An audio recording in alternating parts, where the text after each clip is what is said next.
छत्तीसगढ़ में ठेकेदारों के घोटालों का पर्दाफाश करने वाले पत्रकार मुकेश चंद्राकर की हत्या ने पूरे राज्य में खलबली मचा दी है। 32 वर्षीय मुकेश चंद्राकर, जो कि भ्रष्टाचार के खिलाफ अपनी आवाज उठाने के लिए जाने जाते थे, उनकी लाश एक सेप्टिक टैंक से मिली।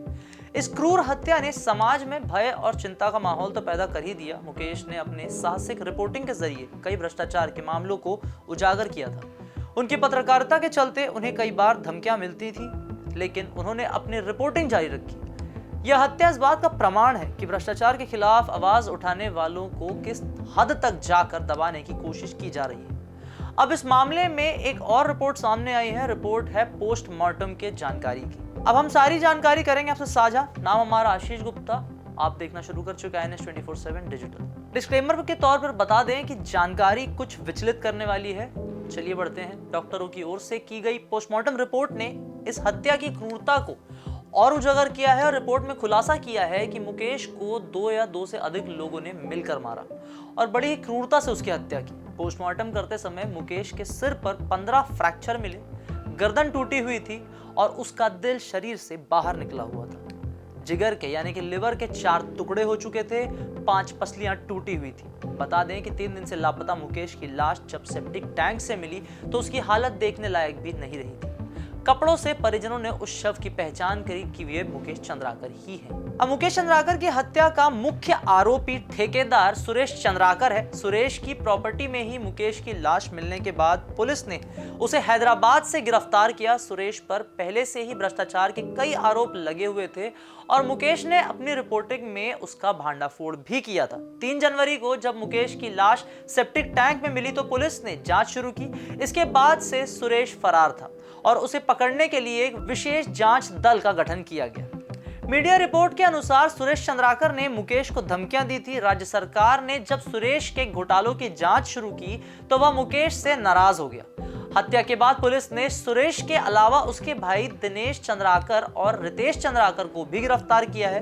इन तीनों पर मुकेश की हत्या की साजिश रचने का आरोप लगा है।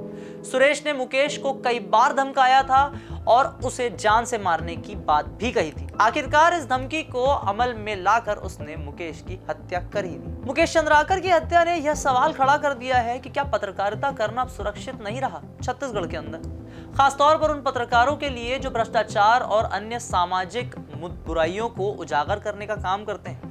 मुकेश ने अपनी रिपोर्टिंग के जरिए सुरेश चंद्राकर के भ्रष्टाचार को सामने लाया था। इस खुलासे के बाद सुरेश ने न केवल मुकेश को धमकियां दी बल्कि उसके खिलाफ साजिश भी रच दी।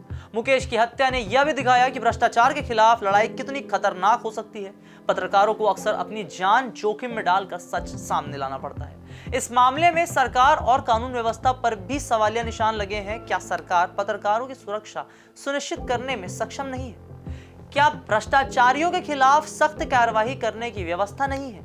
यह घटना हमें यह सोचने पर मजबूर करती है कि पत्रकारिता को सुरक्षित और स्वतंत्र बनाने के लिए क्या कदम उठाए जाने चाहिए। मुकेश चंद्राकर की हत्या से उनके परिवार को गहरा आघात पहुंचा है। मुकेश के बड़े भाई युकेश चंद्राकर ने पुलिस में गुमशुदगी की रिपोर्ट दर्ज कराई थी और सुरेश चंद्राकर पर हत्या का शक जताया था। युकेश ने पुलिस से मांग की थी कि गुमशुदगी की रिपोर्ट में हत्या की धाराएं भी अब जोड़ी जाएं। मुकेश का परिवार अब न्याय की गुहार लगा रहा है। उनका कहना है कि मुकेश ने अपनी जान जोखिम में डालकर भ्रष्टाचार को उजागर किया और सरकार की जिम्मेदारी है कि वे उसे न्याय दिलाएं।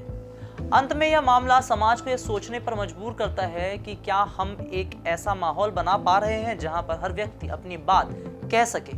मुकेश चंद्राकर ने अपनी जान जोखिम में डालकर भ्रष्टाचार को उजागर किया और अब समाज की जिम्मेदारी है कि उनके बलिदान को व्यर्थ ना जाने दें। तो ये थे बीजापुर में हुए पत्रकार की हत्या पर लेटेस्ट अपडेटेड रिपोर्ट्स। वीडियो आपको पसंद आए तो इसे लाइक करें, शेयर करें, अपने दोस्तों को अवेयर करें और चैनल को फॉलो सब्सक्राइब करना ना भूलें।